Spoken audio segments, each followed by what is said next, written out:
आज पढ़ते हैं एवोगाड्रोज लॉ। एवोगाड्रोज लॉ पढ़ते हैं। एवोगाड्रोज लॉ क्या बोलता है, ध्यान से सुनना, कि जब आप सेम प्रेशर यानी सेम दाब और सेम आयतन में आप सिर्फ गैस को लेना है, गैसियस स्टेट वाला को लेना है, गैस को लेना है, और वो प्रोडक्ट भी बनाए तो क्या बनाए, गैसियस सिस्टम में बनाए, ठीक है। वो ठोस और तरल पदार्थ में न बनाए, सिर्फ गैस में बनाए, तो जितना वॉल्यूम ये रिएक्टेंट में होगा उतना ही वॉल्यूम क्या होगा, प्रोडक्ट में होगा। यानी रिएक्टेंट और out volume is directly proportional to, यानी वॉल्यूम भी क्या होगा, नंबर ऑफ मॉलिक्यूल्स के बराबर होगा। ये कौन बोला था, ये वो गाड्रोज लॉ ये बोला था कि वॉल्यूम जो बराबर होगा, जितना आप वॉल्यूम बढ़ाओगे उतना नंबर ऑफ मॉलिक्यूल्स बढ़ेगा। यानी अगर नंबर ऑफ मॉलिक्यूल्स घटेगा तो समझो वॉल्यूम घट रहा है। जैसे एक एग्जांपल के लिए देख लीजिएगा कि आप क्या करो, गुब्बारा लो, गुब्बारा में जितना हवा भरोगे ना उसका आयतन भी बढ़ेगा, मॉलिक्यूल्स भी बढ़ेगा, नंबर ऑफ मॉलिक्यूल्स भी बढ़ेगा। गुब्बारा में आप हवा भरोगे तो अब देखो, जैसे टायर है, आप पंप से पंपिंग कर रहे हैं, आप हवा भर रहे हो टायर में, ठीक है। किसी का साइकिल पंक्चर हो गया, किसी का साइकिल पंक्चर हो गया, आप हवा भरोगे तो हवा भरने से ये होगा कि उसका आयतन बढ़ेगा, आयतन बढ़ेगा तो वॉल्यूम भी बढ़ेगा, सॉरी वॉल्यूम बढ़ेगा तो नंबर ऑफ मॉलिक्यूल्स भी बढ़ेगा। आप जब भी हवा निकालोगे तो देखना उसका हवा निकलता जाता है और पंपिंग ये आयतन बढ़ जाता है, सॉरी आयतन घट जाता है। तो सेम प्रेशर और सेम टेम्परेचर पे काम करना है, यही बोला था एवोगाड्रोज लॉ, ठीक है। लिखा देते हैं। आप क्या करो,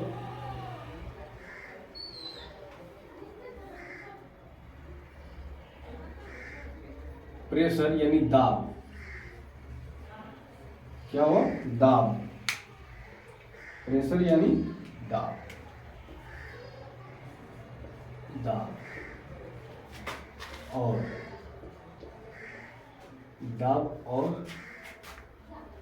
यानी दाब और टेम्परेचर को क्या बोलते हैं, ताप मान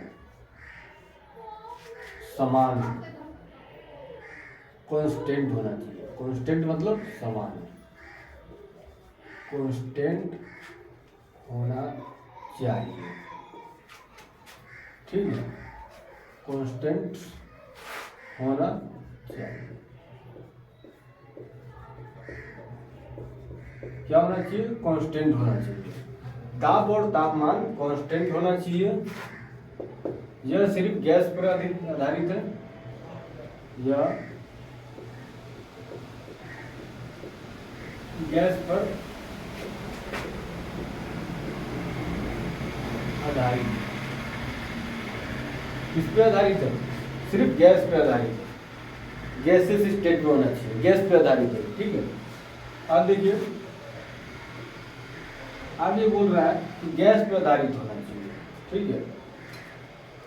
और ये बोल रहा है कि जितना वॉल्यूम होगा, ये बोल रहा है आयतन, आयतन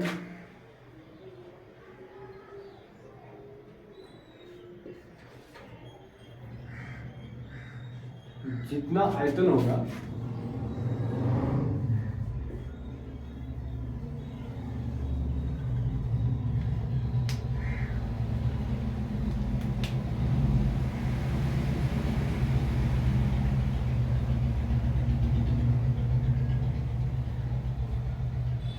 जितना आयतन होगा उतना ही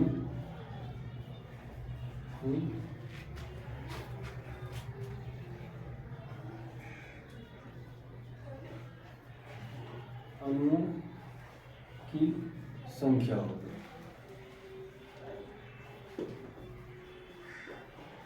ठीक है। कहने का मतलब है जितना आयतन होगा उतना ही अणुओं की संख्या होगी, यानी नंबर ऑफ मॉलिक्यूल्स होगा, ठीक है। यानी कहने का मतलब है V is directly proportional to N, यानी जितना आयतन होगा उतना ही नंबर ऑफ मॉलिक्यूल्स होना चाहिए। यानी सेम टेम्परेचर, सेम दाब और सेम सेम दाब और सेम तापमान, यानी टेम्परेचर और प्रेशर सेम होना चाहिए, कांस्टेंट होना चाहिए। उसी सेम कांस्टेंट में समान में आग का जो आयतन होगा, जो वॉल्यूम होगा, वो डायरेक्टली प्रोपोर्शनल होगा नंबर ऑफ मॉलिक्यूल्स के, डायरेक्टली। यानी अब अगर आप नंबर ऑफ मॉलिक्यूल्स बढ़ाओगे तो क्या होगा, आयतन भी बढ़ेगा। ठीक है, एग्जाम्पल के तौर पे ले लो, एग्जाम्पल के तौर पे गुब्बारा है। क्या है? गुब्बारा। आप इसका क्या कर रहे हो, हवा भर रहे हो। क्या भर रहे हो? हवा भरना, हवा भर रहे हो।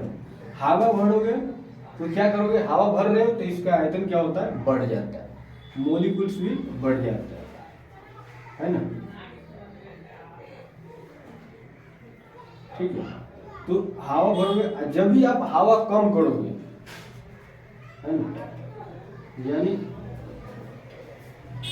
ठीक है, यानी वॉल्यूम बढ़ेगा और नंबर ऑफ मॉलिक्यूल्स बढ़ेगा। ये हो गया, क्या हो गया, आप हवा भर रहे हो इसमें, है ना, ये गुब्बारा में, आप गुब्बारा में हवा भरोगे तो क्या होगा, नंबर ऑफ मॉलिक्यूल्स बढ़ेगा, यानी भरते टाइम क्या होगा, एन बढ़ेगा, क्या होगा, बढ़ेगा।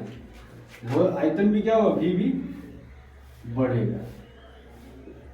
आप जो कम करोगे, हवा कम करोगे, क्या करोगे, हवा कम करोगे, हवा कम करोगे तो क्या करेगा, क्या होगा, एन घटेगा, यानी नंबर ऑफ मॉलिक्यूल्स घटेगा, और आयतन भी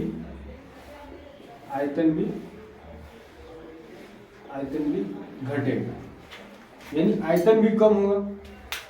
क्या होगा, आयतन भी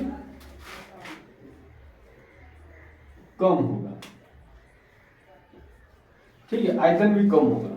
अब जब भी गुब्बारा में हवा भरोगे तो क्या होगा, आयतन भी बढ़ेगा और नंबर ऑफ मॉलिक्यूल्स भी बढ़ेगा। ठीक है, अब वो बढ़ेगा घटेगा तो ये क्या होगा, V is directly proportional to N लिखते हैं। ठीक है, उसको उतार लीजिए।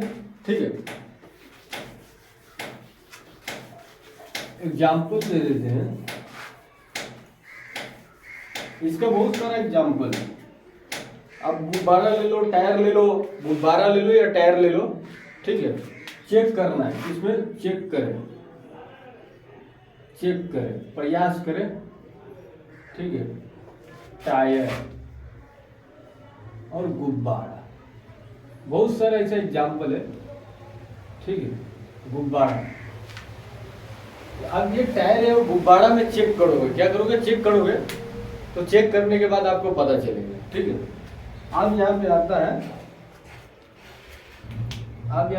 है कि अगर 100 ml, अगर मान लीजिए 100 ml वॉल्यूम कितना है, 100 वॉल्यूम 100 ml क्या हो, 100 ml अगर CO2 है, क्या है, वॉल्यूम है ना, 100 वॉल्यूम है CO2 का, तो क्या होगा, मान लीजिए क्या होगा, 100 ml है, 100 वॉल्यूम है CO2 का, तो मान लीजिए X है, ये नंबर ऑफ मॉलिक्यूल्स कितना होगा, N होगा। ठीक है, सॉरी, वॉल्यूम है, मान लीजिए 1 वॉल्यूम है, वॉल्यूम ऑफ CO2 तो N है, ये 1 वॉल्यूम है तो 1 N, नंबर ऑफ मॉलिक्यूल्स क्या है, 1 है ना, मॉलिक्यूल्स। ठीक है, तो नंबर ऑफ मॉलिक्यूल्स है कितना, 1N। अगर हम यहाँ 100 वॉल्यूम करते हैं, 100 वॉल्यूम CO2 का करते हैं, तो कितना नंबर ऑफ वॉल्यूम होगा, 100, कितना, 100 है। ठीक है, अगर हम इसको क्या करते हैं, अगर हम इसको हाफ करते हैं, 50 वॉल्यूम है, कितना है, 50 volume,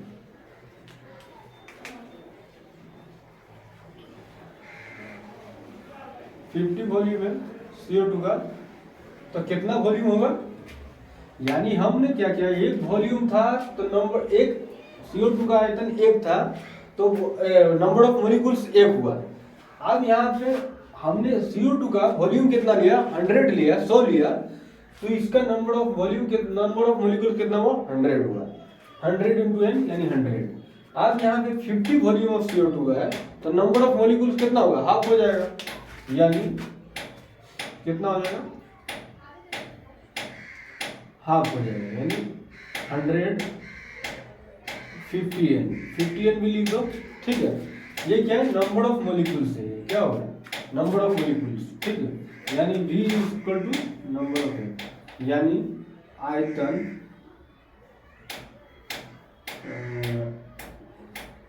number of volume is directly proportional to number of molecules, ठीक है। बहुत यूज होगा आगे, बहुत यूज होगा, ठीक है, बहुत यूज होगा। Number of volume is directly proportional to number of molecule. देखिए एक वॉल्यूम था CO2 का तो एक नंबर ऑफ मॉलिक्यूल्स एक हुआ। अगर CO2 का नंबर ऑफ वॉल्यूम कितना है, 100 वॉल्यूम है, तो इसका कितना हुआ, 100। देखिए 100 क्या हुआ, नंबर ऑफ मॉलिक्यूल्स हुआ। अब यहाँ पे आधा कर दिए, क्या कर दिए, हाफ कर दिए, तो हाफ कर दिए, फिर तो 50 वॉल्यूम इसको हाफ करेंगे यानी 100/2 करेंगे तो क्या होगा, 50 नंबर ऑफ मॉलिक्यूल्स होगा, यानी आधा जितना ही होगा उतना ही होगा। तो इसलिए हम बोलते हैं number of volume is directly proportional number of molecules, ठीक है।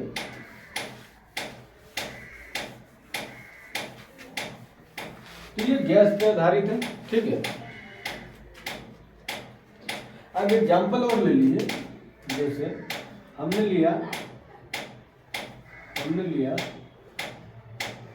H2 प्लस O2 और यहाँ पे H2O यानी 2H2O। यहाँ पे देखिए बोले थे जितना कोफिशिएंट नंबर ऑफ वॉल्यूम कितना 2 है, मान लीजिए 2 है, 2 वॉल्यूम है, ठीक है। यहाँ पे 1 वॉल्यूम है, ठीक है। तो यहाँ पे कितना है, 2 वॉल्यूम है। तो ये जितना वॉल्यूम होगा 2, एग्जाम्पल के तौर पे, तो ये कितना होगा, नंबर ऑफ मॉलिक्यूल्स भी कितना होगा, नंबर ऑफ मॉलिक्यूल्स 2 होगा, कितना होगा 2, नंबर ऑफ मॉलिक्यूल्स कितना है 2,